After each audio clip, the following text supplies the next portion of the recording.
I also see it with books and amazingly with food.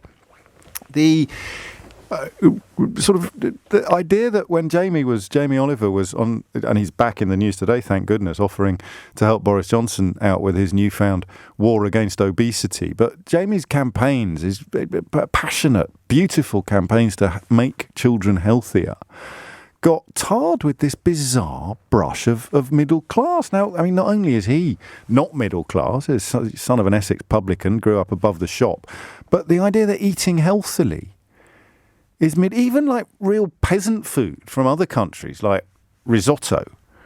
Risotto is just rice and stock. But there will be many corners of this country where you say the word risotto and everybody looks at you like you're Liberace. And I think culture has fallen in recent years into a similar hole. And it's terrifying in a way, partly because of that relationship between imagination, empathy and politics. But also, it was David Harewood, also on social media, who talked about the first time he went to the theatre. The 5 naughtiest boys in his class at school, again from a poor background, they got taken to see King Lear.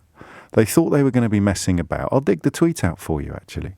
They thought they were going to be messing about and joking and, you know, using it as an opportunity to bunk off from the school trip and go and buy some, I don't know, but we've all been there, haven't we?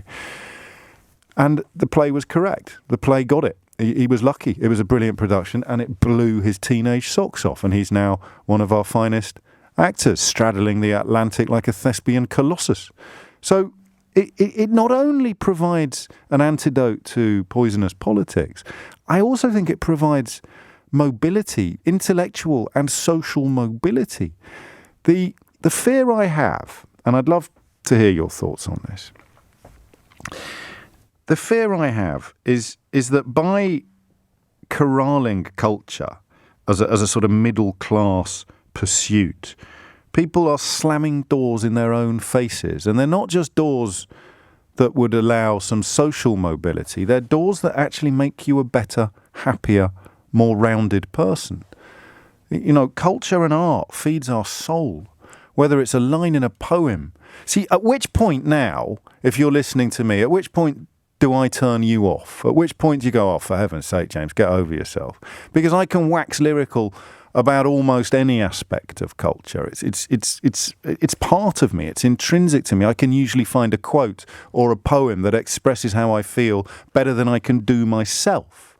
And you know, rage and anger and a lot of self-esteem issues and anxieties and depressions are often built upon an inability to articulate our feelings. The smaller your vocabulary, the less ability you have to express yourself. The less ability you have to express yourself, the more frustrated and emotionally constipated you become.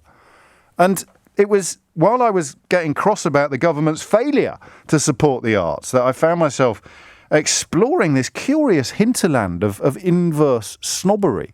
So it's brilliant that they've announced £1.5 billion for the arts. It is just brilliant. There is no downside to that. You could say, I wish it had been sooner and I wish it had been more, but £1.57 billion to prop up the cultural sector.